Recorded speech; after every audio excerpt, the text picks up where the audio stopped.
전재준에게서 받은 그 X 생명 염색체만으로는 한예슬이가 색각 이상자가 될 수가 없습니다.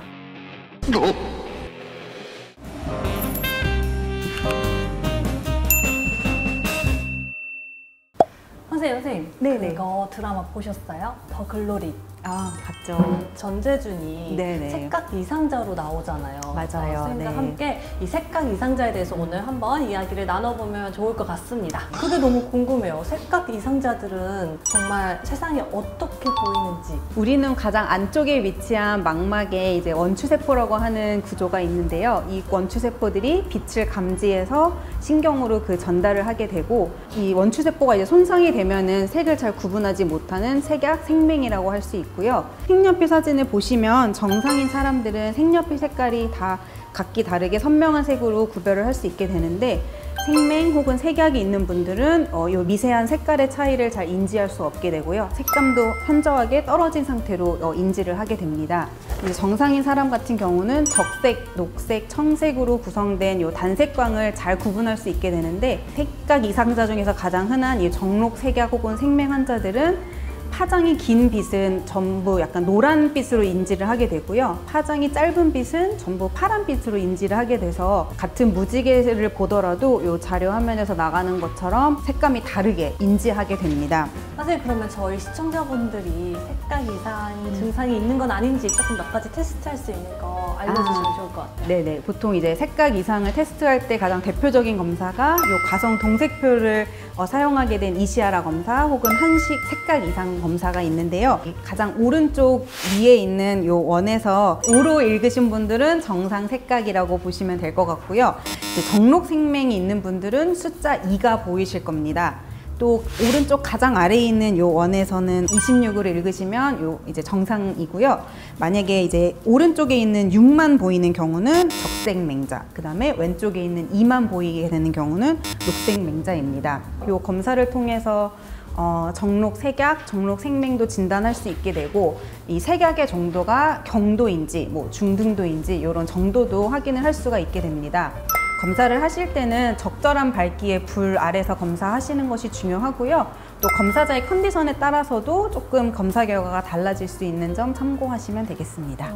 그럼 이 검사로 색약과 생맹을 구분할 수 있는 거예요? 아까 색을 인지할 때 중요한 부분이 이제 원추세포라고 말씀을 드렸는데, 이 세 가지 원추세포 중에서 어느 한 가지가 아예 없거나 완전히 손상된 경우는 생맹, 기능이 약간 떨어져 있는 거를 색약이라고 할 수가 있고요. 적색맹 같은 경우는 다음과 같이 붉은 빛을 아예 전혀 못 보는 상태로 각각의 색은 구분할 수 있지만 미세한 색 차이가 구분하기 어려울 수 있고, 색약인 경우에는 훨씬 덜한 것을 보실 수 있습니다. 네. 선생님, 그럼 이런 색각 이상 증상이 도대체 왜 나타나는 거예요? 색각 이상은 사실 유전적으로 타고나는 것이라고 볼 수 있습니다. 그래서 유전적인 질환이기 때문에 안타깝게도 치료는 조금 어렵습니다. 박연진 딸이 이제 신호등을 볼 때 이제 색각 이상 증상을 보이잖아요. 전재준이 얘가 내 딸이구나 이렇게 알게 되는데, 맞아요. 아버지가 이런 증상이 있다면 딸도 무조건 이런 증상을 가지게 되나요? 생맹 유전자는 청염색체인 X 유전자를 통해서 반성 유전을 하게 됩니다. 그래서 사실 남자에게서 조금 더 흔하게 발생할 수 있는 질환이고요. 실제로 우리나라 색각 이상자의 유병률을 보시면 남자는 5.9%, 여자는 0.44%가 이제 색각 이상자라고 되어 있어요. 그래서 남자에서 현저히 그 유병률이 높은 것을 아실 수 있고요. 여자는 성염색체 X가 2개가 있는데, 이 X가 모두 다 생맹 유전자일 경우에 색각 이상자가 되고요. 생맹 유전자가 하나의 X에만 있는 경우에는 사실 색각 이상이 전혀 없고 형질을 가지고 있는 보인자라고 저희가 이제 구분을 하고 있어요. 남자의 경우는 엄마에게서 받은 이 X 염색체가 생맹 유전자인 경우에는 무조건 색각 이상이 발현되게 되고, 여자아이가 그 색각 이상이 있는 걸로 실제로 드라마에서 나오고 있고, 근데 전재준에게서 받은 그 X 생맹 염색체만으로는 한예슬이가 색각 이상자가 될 수가 없습니다.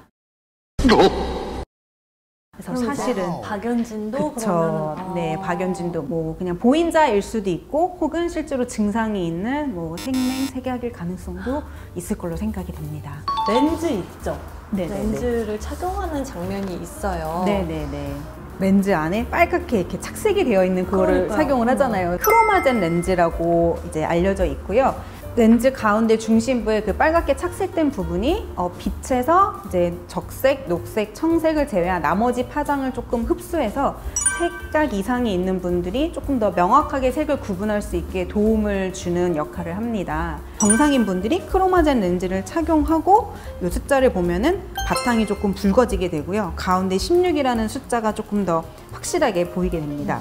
정록색약인 환자분들은 그냥 맨눈으로는 사실 이 16이라는 숫자를 찾을 수가 없어요. 근데 크로마젠 렌즈를 끼면은 그 가운데 16이라는 게 이제 어렴풋이 못 보던 그 부분을 조금 볼 수 있게 도움을 줄 수가 있습니다. 생활에 조금 불편을 느낄 수 있는 부분을 보완을 해줄 수는 있고요. 사실 뭐 생명색약을 치료해주는 렌즈는 아니라고 볼 수 있습니다. 네. 만약에 이제 내가 색각 이상이 있고 추후에 자녀를 낳을 계획이 있다. 할 수 있는 주의사항 같은 게 있을까요?